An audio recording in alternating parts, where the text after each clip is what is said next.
briefing aqui parte do seguinte questionamento: e se a versão SS do Opala fosse oferecida até o ano de 1987?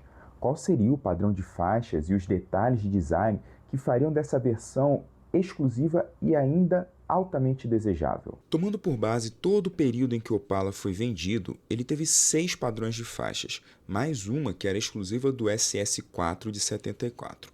Em média, cada padrão de faixa ficava por cerca de 2 anos, então seria razoável pensar que caso a versão SS fosse disponibilizada ao longo da década de 80, ela manteria essa frequência. Sendo assim, faremos aqui 3 propostas de faixas, a primeira para os anos 82 e 83, a segunda para os anos 84 e 85 e a última para os anos 86 e 87, morrendo junto com o último ano antes da reestilização de 88. O estilo de customização adotado aqui é o tributo, onde você faz uma versão esportiva inspirada em outras versões esportivas que o carro teve ou que ele poderia ter tido. É um estilo de customização bastante comum no mundo dos aficionados por carros.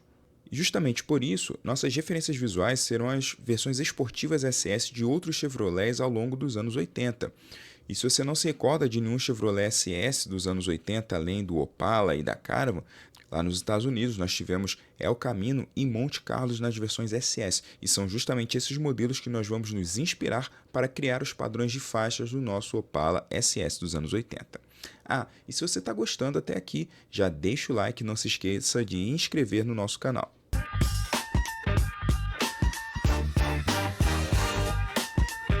Com base no sketch inicialmente feito, aqui a gente vai passar esse sketch a limpo para poder receber os marcadores, que é onde a gente vai de fato aplicar as cores, né?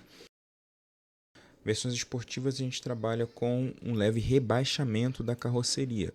Então, o nosso Opala teria um rebaixamento de cerca de 30 a 40 milímetros para deixar o carro com aquela postura mais esportiva, mais imponente, para ele ficar ali rente, mas ao mesmo tempo sem atrito, permitir com que as rodas tenham certa liberdade ainda na caixa de rodas, tá bom? Estamos utilizando aqui os retrovisores do tipo concha, esportivos. Aqui agora nós vamos fazer as rodas, tá? O modelo que nós escolhemos foi o modelo Escorro Trevo, também chamado de Trevo Flor de Lis. Era uma roda muito utilizada nos Opalas de Stock Car e em outras competições também que o Opala participava. Essas rodas seriam aro 15, com 6 polegadas de tala na frente e 7 polegadas de tala atrás, mantendo ali a proporção próxima do que vinha no SS 80 e 81 também. Aqui nós estamos começando a aplicar as cores. Para essa projeção, eu escolhi uma cor de catálogo da própria Chevrolet, que era o branco Everest, que foi disponibilizado por toda a década de 80, e eu acho que seria bem interessante a gente trabalhar com essa cor, porque ela foi uma cor que acompanhou o Opala por todo esse período, então a aplicação das faixas ficaria bem interessante nelas também.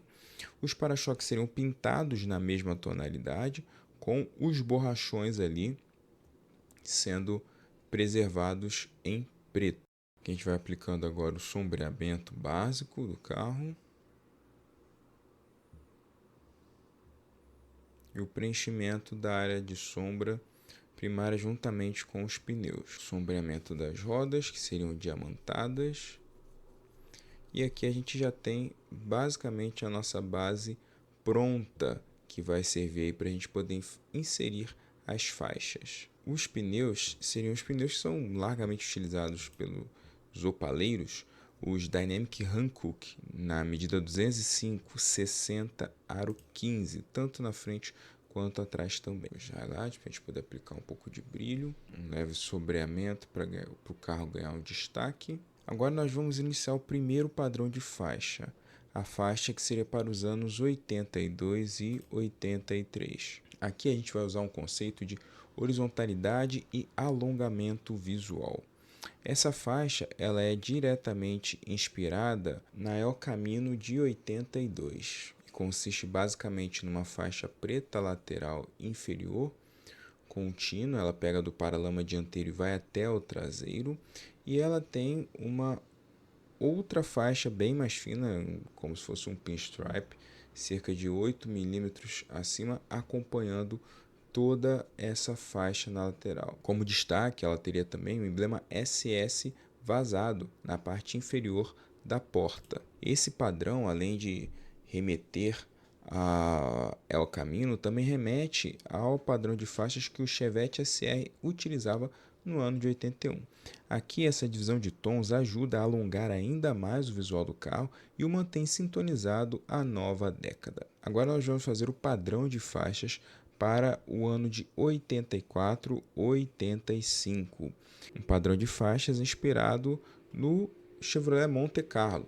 Veja que ele é bem mais simples para estar ali acompanhando uma evolução do que era feito no meados da década de 80, já apontando para algo mais futuro. Ela tem uma leitura mais técnica, geométrica, bem do miolo dessa década. Ela basicamente é uma faixa fina com um sobrearo acompanhado da inscrição Opala SS na parte inferior da porta.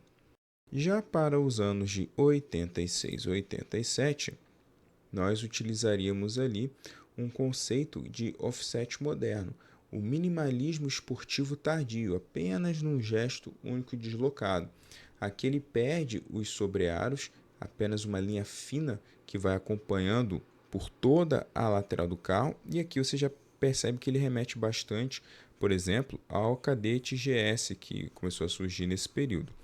Aproveitando, a gente também faria uma alteração no para-choque, onde esse borrachão seria um pouco mais fino e uma inscrição Opala SS também na parte inferior da porta, adotando agora um novo padrão, ao invés de ser vazado, agora já preenchido. 3 leituras, mesmo DNA. O Opala SS reimaginado fica mais esportivo sem perder classe, da forma como ele poderia ter sido vendido caso a Chevrolet ainda oferecesse essa versão nos anos 80. O design na customização